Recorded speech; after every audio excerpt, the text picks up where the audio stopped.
네, 안녕하십니까. 더웰병원에서 코 진료 맡고 있는 박도영입니다. 오늘 만나 뵙게 돼서 반갑습니다.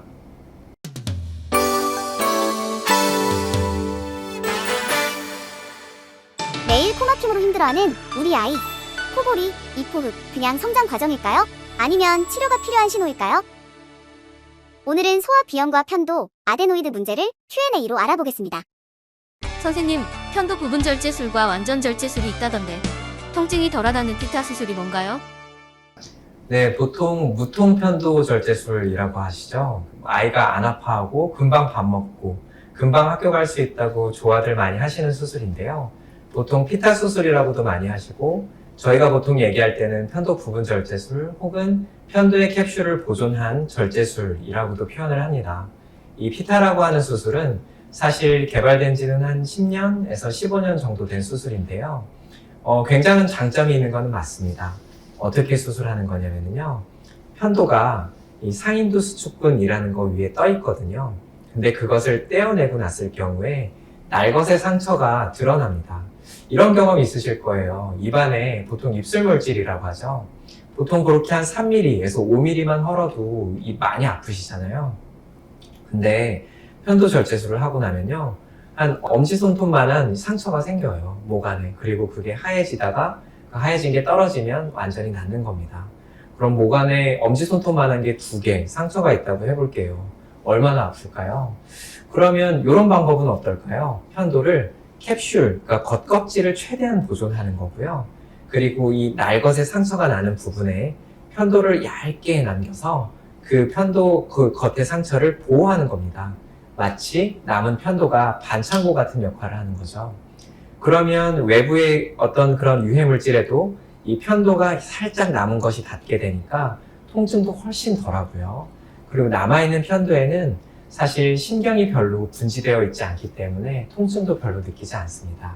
또 그로 인해서 짧으면 3일, 길면 5일 뒤에 일반식을 먹을 수 있는 거고요. 선생님, 편도가 조금 남아있다면 수술 후 재발할 수도 있나요? 네, 피타 수술 참 좋죠. 아이가 아파하지 않으니까요. 하지만 한 가지 단점이 있는데요. 제가 부분 절제술 혹은 편도 바닥에 일부 편도를 좀 남긴다라고 말씀드렸잖아요. 저희가 연구에 따르면 약 열에 1명 정도가 정말 1mm라도 재발을 할 수 있다고 알려져 있습니다. 사실 그 정도의 재발은 수면무호흡 자체에는 크게 영향을 미치지는 않지만 만약에 우리 친구가 편도염을 자주 앓았었다고 해볼게요. 거기에는 기대했던 것보다는 조금 편도염에 앓는 횟수가 적게 줄어들 수 있거든요. 만약에 그런 부분이 걱정되신다면 조금 수술 후에 아이가 통증이 있더라도 절제술을 먼저 추천드리고 싶습니다. 선생님, 수술이 너무 고민돼요. 어떤 수술을 선택해야 할까요? 네, 사실 그게 많이 걱정이실 거예요. 아이들 편도염도 최대한 안 앓게 하고 싶고, 그리고 아이가 수술 후에도 안 아팠으면 좋으니까요. 하지만 저한테 선택을 하라고 하신다면 얼마나 우리 친구가 편도염을 앓았나를 여쭤보고 싶은데요. 보통 미국 이비인후과 학회에서 권고하는 기준은 1년에 7회입니다. 만약에 1년에 7회 이상 편도염을 앓는다면 수술에 조금 마음이 아프시더라도 저는 절제술을 권해드리고 싶고요.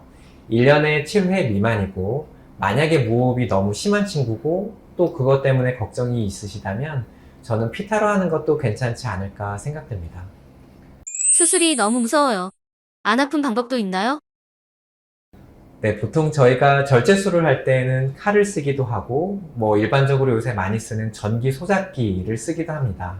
그리고 피타라고 하는 방법은 뭔가 캡슐을 남기고 안쪽을 갈아내야 되기 때문에 데브라이더 내지는 쉐이버라는 것들을 쓰기도 하고요.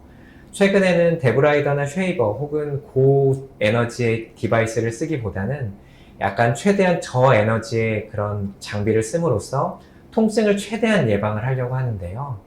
그 중에 하나가 코블레이터라는 장비이고 보통 코블레이터라고 하는 장비는 에너지량이 조직에서 50도에서 60도 정도의 열만 발생한다고 알려져 있기 때문에 표면에서 코블레이터를 이용해서 편도를 부분 절제하기도 합니다. 그렇게 했을 때 일반적으로 완전히 떼내는 거에 비해서는 굉장히 큰 통증에 있어서 이점을 갖는다고 할 수 있겠습니다. 편도 수술, 수면다운 검사 더 자세히 알려주세요.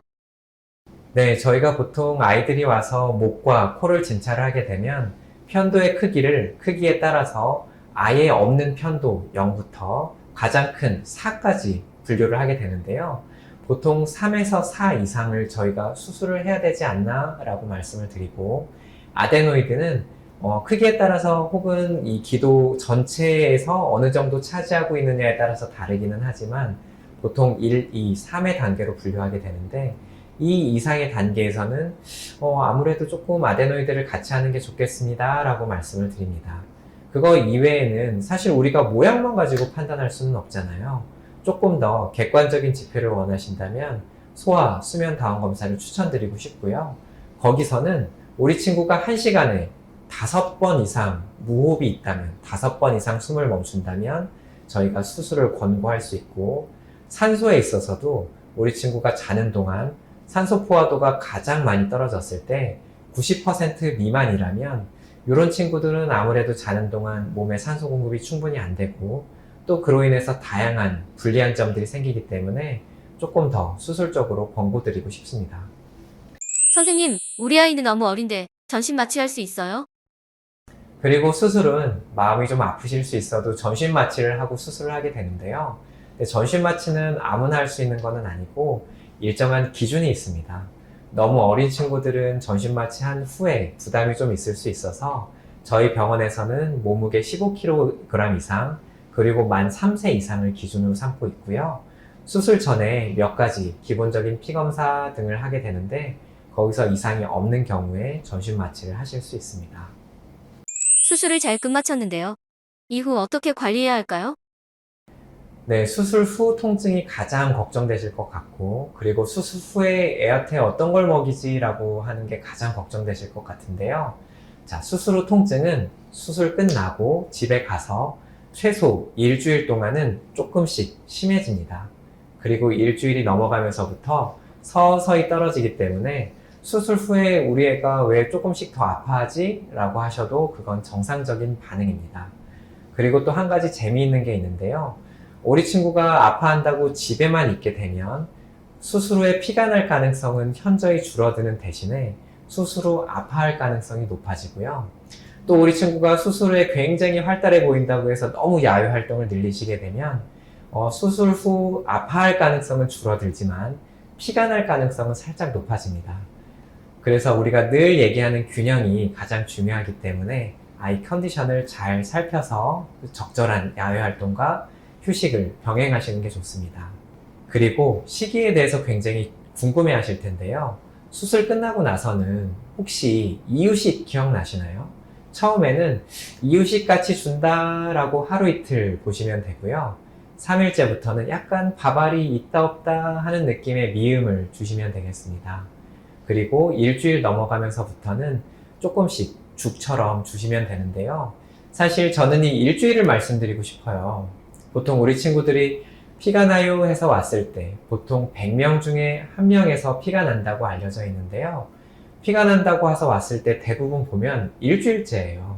그래서 제가 여쭤보면 선생님 아이가 치킨을 너무 먹고 싶어 해서 치킨을 먹였어요. 선생님 아이가 돈가스를 너무 좋아해서 돈가스를 먹였어요. 하나도 안 아파하던데요 라고 얘기하는 경우가 많거든요. 아니에요. 이 편도 수술 부위에 하얗게 가피가 끼면서 하나도 안 아팠던 건데요. 만약에 딱딱한 음식을 먹인다거나 튀김을 먹인다거나 했을 경우 그 가피가 떨어집니다. 그럼 피가 나요. 그래서 꼭 일주일을 강조드리고 싶고요. 일주일이 되더라도 경각심을 풀지 말자, 조심하자라는 걸 또 권고드리고 싶습니다. 그래서 보통 절제술을 했을 경우에는 2주 정도가 돼가면서 일반식으로 가는 경우가 많고요. 피타로 했을 경우에는 저희가 상처를 보면서 말씀을 드리겠지만 보통 5일 지나가면서부터 죽을 서서히 먹이다가 일주일째에는 일반식을 시도하자라고 설명을 드립니다.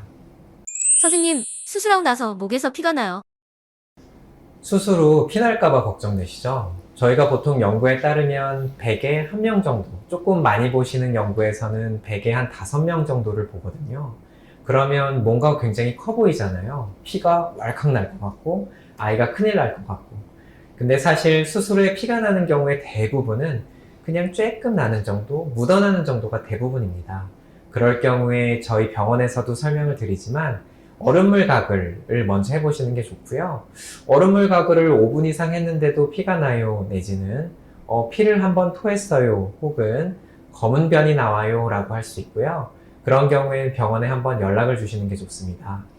가끔 아이가 피를 토해서 너무 놀라시는 부모님들이 계신데요. 사실 피를 토한다는 게 전부 다 피를 토했다는 아니고요. 침과 소화액이 섞여 있기 때문에 절대 진정하시고, 사실 우리 부모님들이 흥분하시면 아이도 흥분해서 피가 더 많이 나요.